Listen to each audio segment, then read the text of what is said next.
Di antara produk ini misalnya yang ada mengungkap kandungan vitamin misalnya. Ada beberapa produk yang mencantumkan ada vitaminnya, tapi ada juga yang nggak ada, Prof. Nah, kayak misalnya.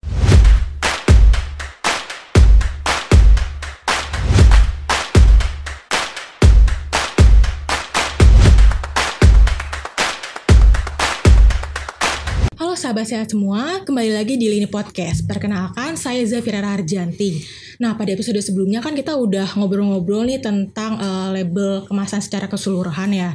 Nah, kali ini kita bakal mengulik lagi lebih dalam nih tentang label gizi yang ada pada kemasan. Gimana sih cara membacanya? Nah, tapi jangan lupa dulu nih, teman-teman bisa like video ini dan juga subscribe channel YouTube Lini Sehat ya. Nah, tentunya saya nggak akan sendirian karena saya sudah ditemani oleh seorang narasumber yang luar biasa. Beliau adalah Guru Besar Ilmu Gizi FEMA IPB University, Ketua dari Asosiasi Institusi Pendidikan Tinggi Gizi Indonesia, dan juga Ketua Umum dari Pergizi Pangan Indonesia. Beliau adalah Profesor Dr. Hardinsyah MS. Selamat datang kembali nih, Prof. Apa kabarnya, Prof? Terima kasih, kabar baik. Gimana Kak Zafira? Alhamdulillah masih baik juga, Prof. Lagi puasa kan ini? Insya Allah puasa, Prof. Nah, jadi mungkin sebelumnya bisa disapa-sapa dulu nih, Prof. Sahabat sehat yang sedang sahabat sehat sekalian, sampai jumpa kembali nih pada episode kali ini. Saya diajak ngobrol-ngobrol oleh Kak Zafira. Tentang apa Kak Zafira? Tentang label gizi. Oke, memanai label gizi ya. Iya, Prof. Setiap orang yang beli makanan olahan berkemas biasanya ada label gizi di sana. Udah pernah baca belum? Atau sudah biasa kali ya? Iya nih, Prof. Biasanya kan sebenarnya apa aja sih, Prof, yang dicantumin di label gizi pada kemasan? Mungkin kita langsung lihat aja kali ya produknya supaya lebih gampang. Biasanya sih ada berapa berat untuk satu sajian atau serving. Beratnya ini kan kita kebetulan punya banyak contohnya. Oh iya iya. Jadi ini kebetulan beratnya ada 120, ada yang 80. Yang mana yang 120? Ini, Prof. Oke, itu produk luar dalam. Ini sebetulnya luar, Prof, soalnya kodenya ada BPOM ML. ML ya, Prof. Yang ini pasti dalam negeri ya. Iya, tentu, Prof. Ini ada kodenya juga. Yang ini berapa gram netonya? Kalau ini 120, kalau ini 85 gram, Prof. Yang ini 85 gram. Nah, jadi kita bisa lihat di satu label ada istilahnya berat per serving. Oh, berat per serving ini bisa di belakang ya, Prof? Ada nggak berat per servingnya berapa? Iya, ada, Prof. Biasanya di atas kotak label gizi tadi itu berapa? Ini 85 gram. Dan berapa serving dia? Satu serving atau dua serving atau lebih? Untuk takaran saji satu. Oke, ini berarti satu serving dan satu servingnya 85 gram. Berarti sesuai sama ya. Yang tadi? Kalau yang ini 120 gram per serving itu 60 gram, Prof. Jadi satu paket ini untuk neto satu kemasan 120 gram. 20 gram. Tapi per serving dia bilang 60. 60 gram. Berarti ada dua serving di dalam ini. Iya, Prof. Dua sajian, ya. Nah, di dalam kita membaca label tadi, pertama memang kita harus tahu dulu berat satu kemasan itu berapa, kemudian berat per sajian atau per servingnya berapa. Nah, kalau kita dapat informasi bahwa berat semua satu kemasan itu sama dengan berat di dalam satu serving, maka berarti ketika kita membaca ada persen-persen terhadap zat gizi di sana, ada disebutnya persen AKG. Kak Zafira tahu nggak persen AKG apa? Angka kecukupan gizi, bukan? Ya, AKG itu angka kecukupan gizi. Sederhananya kebutuhan gizi.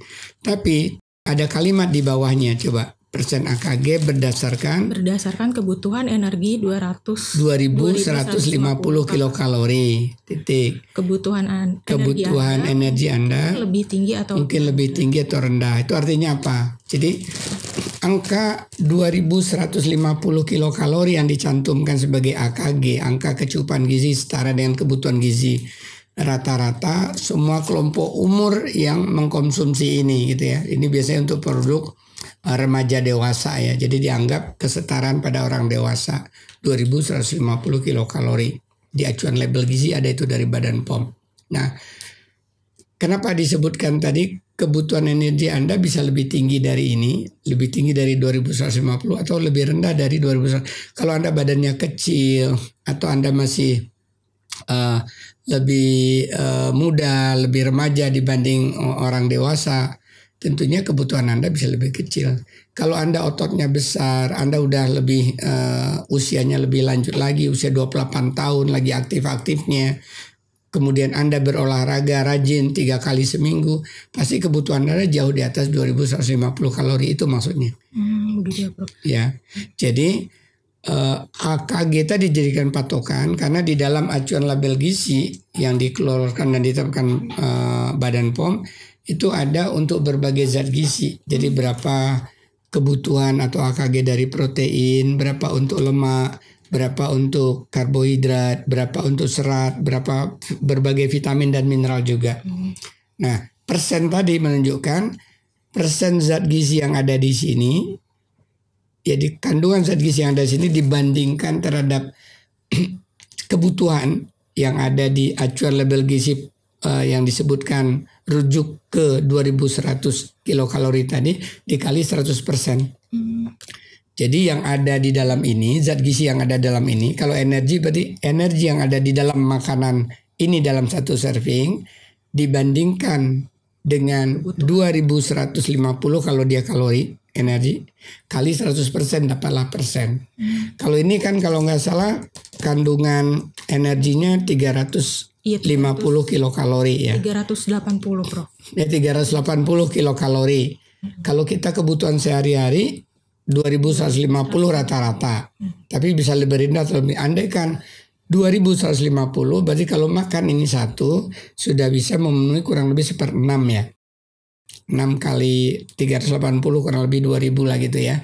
Sudah dapat memenuhi hampir 1/6 dari kebutuhan harian. Tapi kan kita nggak makan ini 6 bungkus untuk memenuhinya. Iya. Ada makan nasi, ada makan jagung, makan sayur, makan daging, makan kudapan, jajanan lain-lain itu kan semua berkontribusi sama total energi untuk dipenuhi sehari. Kalau berlebih maka kita jadi lama-lama jadi tampak badannya jadi gemuk kan karena gitu. Kelebihan tadi. Nah itu. Jadi ini pentingnya tadi memberikan edukasi. Misalnya situ protein berapa persen? Proteinnya ada 13%, Prof. Nah 13% dari kebutuhan harian seseorang yang rata-rata dewasa dengan kebutuhan energi 2150 kilokalori, proteinnya itu sekitar 60 kebutuhannya. 60. Sekitar 60-62 gram. Nah, kalau 60 itu tercantum berapa gram dalam satu kemasan? 8 gram, Prof. 8 gram. Jadi 8 per 60 kali 100% maka dapat sekitar berapa persen?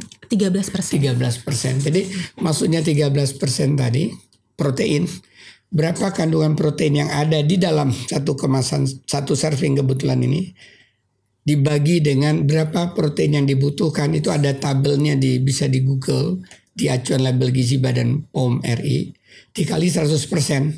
Jadi itulah dapatnya tadi 13%. Misalnya lemak sana berapa?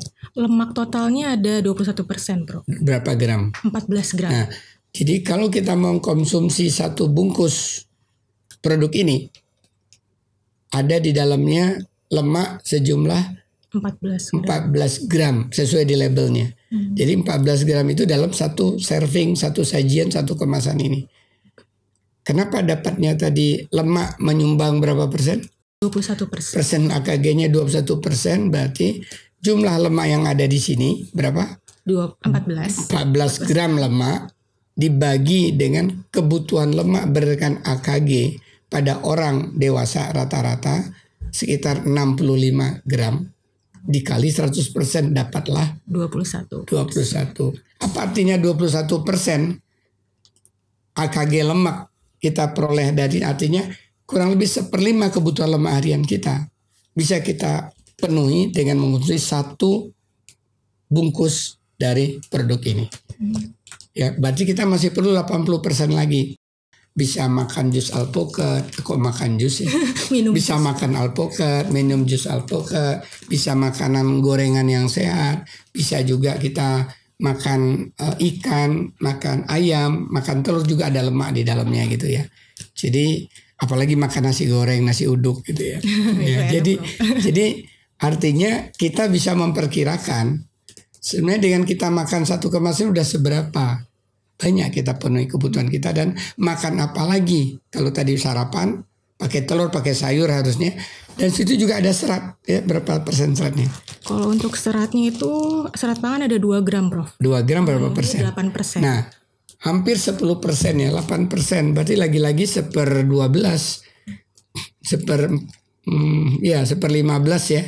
Kebutuhan serat kita sudah bisa kita penuhi dari mengonsumsi ini satu. Apalagi kalau kita tambah sayur, potong pakcoy, kasih bayam, kasih potongan kangkung, 1,5 ikat aja, udah nambah lagi, bisa sampai 1/3 kebutuhan dari kebutuhan harian serat kita terpenuhi. Jadi bagaimana cara makannya itu menentukan bagaimana yang kita tambahkan. Tambah telur misalnya, tadi kan proteinnya sudah disampaikan berapa persen? Protein tadi 8 gram. 8 gram. 13%. Kita tambah telur satu lagi, hampir lagi 9 gram. Jadi udah 26%. Kalau kita makan produk ini, mie goreng, telur ditambah tadi sayur, itu protein kita udah hampir 1/4-nya terpenuhi. Energinya tadi sudah 1/5-nya terpenuhi. Lemaknya sudah 1/4-nya terpenuhi. Ditambah cacah potong sayuran hijau, pakcoy atau sawi atau bayam, kebutuhan seratnya sudah hampir 1/3-nya terpenuhi. Belum lagi kita lihat lagi, kita butuh vitamin mineral juga kan dalam kehidupan kita. Nah, coba lihat mana di antara produk ini misalnya yang ada mengungkap kandungan vitamin misalnya atau mineral. Iya, ini cukup menarik sih, Prof. Ada beberapa produk yang mencantumkan ada vitaminnya, tapi ada juga yang nggak ada, Prof. Nah, kayak misalnya 2 ini ada nih, Prof. Ada tambahan vitamin A, B1, B6, dan B12. Oke, berarti ini ada produk namanya diperkaya zat gizinya, difortifikasi. Ingat di Indonesia ini kan ada peraturan Menteri Kesehatan dan peraturan Kementerian Perindustrian bahwa terigu yang beredar di Indonesia harus difortifikasi dengan zat besi, zinc, kemudian beberapa vitamin. Bahkan ini ada vitamin A berarti ditambahkan lagi oleh produsennya. Berarti kalau kita ingin memilih mie, kita harus lihat nih, kita perlu nggak vitamin dan mineral? Harusnya perlu ya, karena orang Indonesia kan jarang makan sayur dan buah. Nah, lihat di labelnya. Jangan hanya sekedar lihat energinya, proteinnya aja. Jangan hanya dilihat lemaknya aja atau natriumnya aja. Tapi lihat hal-hal yang juga mendukung kesehatan kita. Seratnya, vitaminnya, mineralnya. Coba. Ada asam folat juga nih, Prof. Iya, asam folat. Zat besinya juga cukup tinggi sampai berapa 25%. Nah, 20% berapa miligram? Oh, nggak ada disebutin gramnya, Prof. Oke. Hanya 20% dari rata-rata orang dewasa katakan kebutuhan zat besinya 12 ya sampai 15 miligram. Kecuali ibu hamil nanti sampai 25 miligram. Ini udah memenuhi 25%, 1/4. Berarti dari kebutuhan kita tadi sekitar 4 gram udah ada di sini. Itu yang diperkaya berarti. Kalau asam folat? Kalau asam folatnya itu 30% mau. 30%, 1/3 hampir ya. Iya, betul. Kebutuhan asam folat kita sekitar 400 mikrogram per kapita per hari. Berarti ini sudah 1/3-nya ada di dalam. Nah, jadi kadang-kadang orang malas makan sayur, malas makan buah, sulit terpenuhi asam folatnya. Nah, makan ini ditambah lagi tadi potongan sayur asam folat ya dimasukkan. Apalagi setelah itu minum jus jeruk atau makan jeruk, nambah lagi. Jadi dengan adanya label gizi itu mendidik kita bisa mengetahui kita udah terpenuhi berapa banyak nih zat gizi, udah bisa terpenuhi berapa banyak nih dari kebutuhan sehari, apalagi nih yang harus dimakan. Berarti dengan kita mengetahui nilai informasi gizi yang ada di label ini, Prof, kita bisa ngebantu kita juga ya buat milih produk yang sesuai gitu dengan kebutuhan kita. Yeah. Terus juga kalau dari segi ekonominya gimana nih, Prof? Kan biasanya jadi kalau misalnya harganya sama, coba ini kan ada 3 yang sama ukurannya relatif ya. Iya. Kurang lebih berapa nih? 75-80 gram ini. 75-80 ya, gram. Ini harganya relatif sama nih kayaknya ya. Nanti bisa ditunjukkan deh harga bukti pembeliannya ini berapa rupiah, nih berapa rupiah, nih berapa rupiah. Nah, kalau harganya sama, kita tentunya harus melihat mana zat gizinya yang lebih banyak. Kalau kita orangnya kurus, membutuhkan lebih banyak energi, pilih yang energinya tinggi. Pilih energi yang lebih tinggi. Tapi energi itu kan gampang ya. Iya. Di nasi dan lain sebagainya, di jajanan. Yang paling sulit itu kan memenuhi kebutuhan vitamin dan mineral. Iya, Oke. Nah, jadi lihat mana di label ini yang persen vitamin mineralnya tinggi. Bahkan ada yang jenis produk yang sama nggak ada vitamin mineralnya kan. Oh iya bisa. Coba lihat ini ada nggak vitamin mineralnya? Ini nggak ada sih Prof vitamin mineralnya. Kalau yang ini ada. Nah itu kan dari sisi kalau harga sama kita butuh vitamin mineral. Artinya ini produk ini tidak mencantumkan vitamin bisa jadi bukan karena tidak ada di dalam, tapi mungkin dia nggak berani menjamin kandungannya ada, mungkin sedikit. Kalau ini perusahaan ini menjamin ada karena dia siap diperiksa. Oke. Berarti Oleh BPOM, oleh pengawas kan, apalagi waktu pendaftaran produk yang lalu. Jadi inilah jaminan dari produsen dan jaminan dari pemerintah yang ngawas Badan POM bahwa kalau produk BPOM MD apa yang ditulis itu sudah dilakukan evaluasi, diperiksa dan benar kan begitu. Kecuali cara kita makan salah. misalnya cuma minyak 2 bungkus nggak pakai sayur. Oh mungkin ini direbus berkali-kali, larut kan hilang vitaminnya. Vitamin Atau A-nya direbus 2 kali dibuang-buang airnya. Itu kan asam folatnya jadi dan beberapa vitamin B-nya hilang. Asam folatnya di Jadi situ ya, Prof? iya cara ngolahnya juga menentukan. Jadi ikuti instruksi di situ. Yang ada di sini juga. Iya, cara mengolahnya. Jadi sebenarnya sudah ada semua gitu di sini ya gitu Iya. ya kitanya aja. Nah, biasanya produk-produk impor itu kan karena tergantung negaranya wajib sertifikasi terigu apa enggak. Kalau yang ini Ini produk impor. yang tadi impor Prof. Iya. Berarti ini nggak dicantumin juga sih Prof. Nah, nggak ada kandungan vitamin dan mineralnya ya. Iya vitamin. Ya, mineral. iya karena di negara yang bersangkutan mungkin tidak diwajibkan sehingga ketika ini diproduksi tidak ada kandungan yang signifikan dan mereka tidak mencantumkan. Nah, karena resiko mencantumkan kalau diperiksa harus terbukti kan gitu. Kalau enggak kan nanti dia bisa ditarik dari peredaran. Jadi konsumen yang cerdas tentunya penting membaca label gizi ini supaya kita belum lagi yang dikaitkan dengan komposisinya. Tadi kan label gizi. Di komposisi ada juga informasi alergen. Apa itu? Iya. Zat yang menyebabkan alergi. Prof. Di sini Ya, jadi ada soybean. nah, buat orang yang alergi terhadap soybean atau jangan-jangan di bumbunya ada udang. Dia bilang Iya. ya ada alergen yang potensi menyebabkan alergi pada orang yang tadi sistem imunitas tubuhnya nggak seperti orang normal. Karena sedikit aja komponen dari udang dia bisa Langsung reaksi gatal, alergi dan lain sebagainya atau merah. Jadi penting itu untuk dibaca. Ini juga ada mengandung susunya Prof. ternyata. Nah iya buat orang kan ada juga yang dia alergi susu. Kalau laktosa intoleran sedikit sih nggak masalah. Oke, baik. Terima kasih banyak nih Prof. Ini benar-benar memberikan insightful banget gitu. Bahkan bisa masuk SKS sekali ya. Bisa masuk SKS. Satu topik pembelajaran. Luar biasa banget ini Prof. Hardin. Sebenarnya terima kasih udah hadir nih Prof. Udah membagikan ilmunya ke sahabat sehat semua. Nah untuk sahabat sehat pasti nggak mau dong ketinggalan informasi-informasi lainnya yang menarik kayak gini kan. Oleh karena itu jangan lupa nih buat subscribe channel YouTube Lini Sehat dan juga bagikan bagikan pendapat kamu di kolom komentar. Mungkin kamu pengen request nih besok bikinin video tentang ini dong, tentang ini, mungkin bisa langsung aja dicantumkan di kolom komentar. Sampai bertemu di episode berikutnya. Terima kasih sudah menonton. Terima kasih sudah menonton. Jangan lupa like, comment, share, dan subscribe ya.